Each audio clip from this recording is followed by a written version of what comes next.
Assalamualaikum warahmatullahi wabarakatuh. Nama saya Meria Widiawati, NPM 1911040395 dari Universitas UIN Raden Intan Lampung, Fakultas Tarbiyah dan Keguruan, Prodi Pendidikan Bahasa Inggris, mata kuliah Error Analysis. Oke, dalam bab ini ya, bab sebelumnya kita melihat cara untuk menggambarkan kesalahan. Di bab ini kita fokus pada klasifikasi kesalahan tersebut.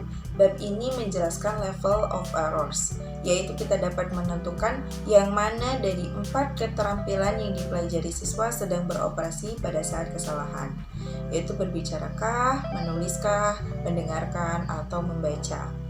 Selain itu, untuk menentukan pada level apa bahasa yang digunakan pembelajar pada saat dia melakukan kesalahan dapat mengenalinya dengan 3 tingkat bahasa, 3 substansi, teks, dan wacana. Terdapat label kesalahan yang terjadi yaitu misformulasi atau misprocessing.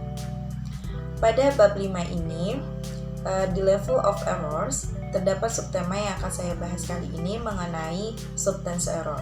Substance error di dalam buku ini dibagi menjadi beberapa kategori, yakni yang pertama misspelling, adalah kesalahan atau kesalahan eja atau kesalahan saat mengeja, di mana itu seringkali terjadi ketika kita belajar bahasa Inggris. Contoh katanya adalah disappoint, memiliki arti mengecewakan. Namun masih banyak orang yang salah eja atau salah penulisan disappoint menjadi disappoint. Nah, misspelling dalam buku ini terdapat 4 jenis yang disebut mechanical error. Yang pertama, punctuation errors, kesalahan tanda baca. Tanda baca memberikan arahan intonasi maupun penggalan yang tepat.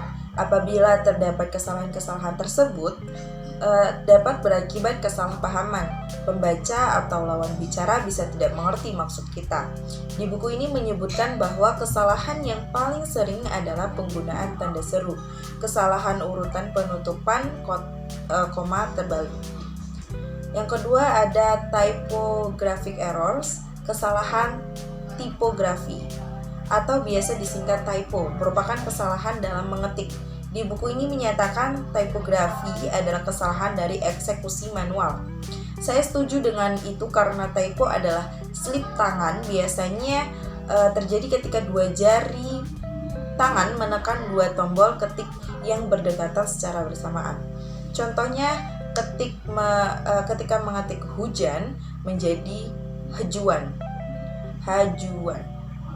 Yang ketiga ada dyslexic errors, kesalahan disleksia. Disleksia sendiri merupakan kesulitan belajar yang menyebabkan masalah dengan membaca, menulis, dan mengeja. Misalnya sulit mengingat urutan sesuatu, misalnya urutan abjad atau nama hari. Pada buku ini terdapat contoh pada kata bahasa Inggris to, harusnya to, dan that, harusnya bed. Itu salah mengurutkan.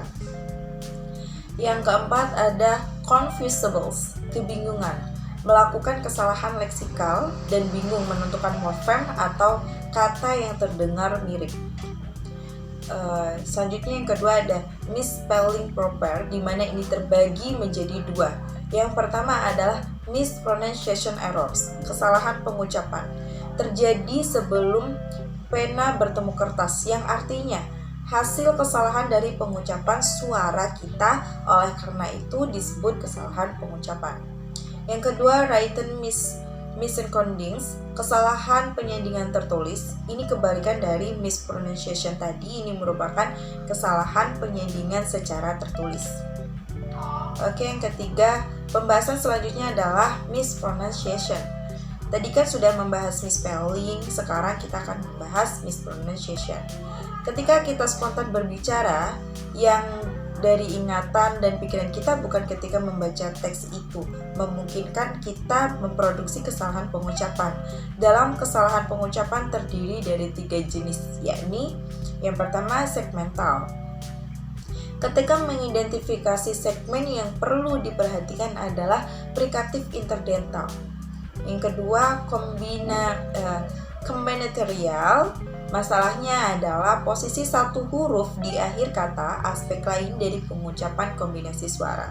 Salah satu yang berkontribusi pada kelancaran daripada akurasi adalah keterkaitan. Contoh adalah menghubungkan R. Subjek kehilangan kesempatan untuk menghubungkan dua kata dengan R pada kata whenever, tapi R samar terbaca atau tidak terbaca. Yang ketiga, suprasegmental. Dalam suprasegmental, domain pengucapan ini terdiri dari fenomena stres, tekanan kata dan tekanan kalimat. Ritme dan intonasi harus pas dan sesuai.